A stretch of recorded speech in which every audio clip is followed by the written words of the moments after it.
The church only had 12 bells. Everyone in the village knew that.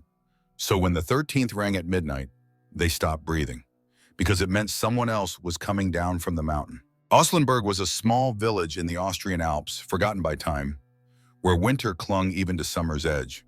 Surrounded by dense pines and jagged peaks, it had one church, one tavern, and one rule no one ever broke: never enter the bell tower after sundown.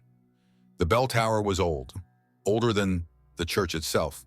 It had 12 massive bells, no more, no less. They were cast by hand in the 16th century and brought up the mountain one by one.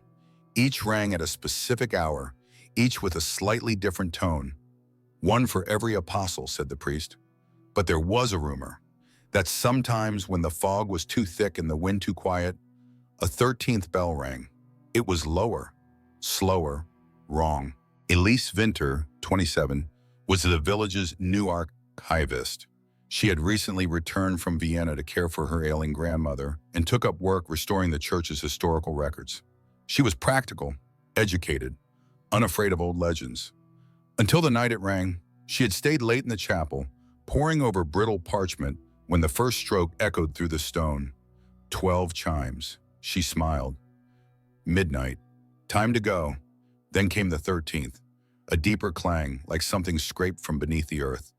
Her heart stopped, and so did the candles. The flame went out, though the air was still. Outside, everything was silent. Elise stood, her skin prickling. She turned toward the narrow spiral stairs leading up the tower, and there, for a split second, she saw something in the shadows. Something tall and robed, watching. The next morning, she questioned the priest, Father Marcus, a pale, gaunt man who looked like he hadn't slept in decades. What's the 13th bell? He didn't deny it. He simply said, it's not a bell, it's an invitation. When she pressed him, he muttered, it comes for someone different every time, always someone new to the tower. Elise had never climbed the bell tower, but now she felt it pulling her.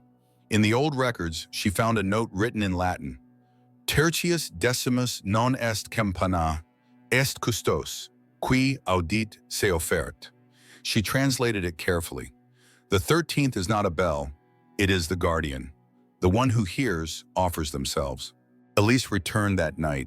She lit no candles, brought no lantern, only a small key she found beneath the altar. It matched the tower door. Each step up the spiral staircase felt colder. The air thinned. She counted 93 steps before reaching the bell room. It was vast, hollow, silent. The 12 bells loomed above her in perfect symmetry, except a 13th bell now hung in the very center, massive, made of black iron, twisted with unfamiliar symbols. She moved closer. It wasn't hanging by rope. It was suspended in air, slowly rotating, completely silent. And then a whisper. You came, you heard. Elise turned. The shadow from the night before was there, closer now. It had no face. Its robe dragged across the stone without a sound. I'm not afraid, she said. It raised one hand. Something cold crawled into her lungs. You rang it, she whispered. It was not I, the thing replied, but its voice was inside her skull. It was you the moment you wondered if it was real. The bells began to swing, though no wind stirred. One by one, 12 notes. Then the 13th. It didn't ring. It screamed. The sound tore through the tower, through Elise's bones, through her soul. They found her 2 days later. Elise stood at the top of the tower, frozen, eyes open, mouth ajar, turned toward the 13th bell. No one could move her. No one could touch her.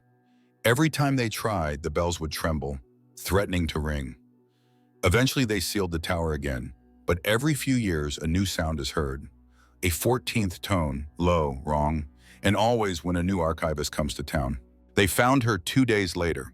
Elise stood at the top of the tower, frozen, eyes open, mouth ajar, turned toward the 13th bell.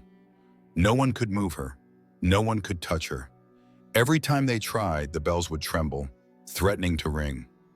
Eventually, they sealed the tower again, but every few years, a new sound is heard. A 14th tone, low, wrong, and always when a new archivist comes to town. The 13th doesn't call the dead, it calls the curious, and the curious always come.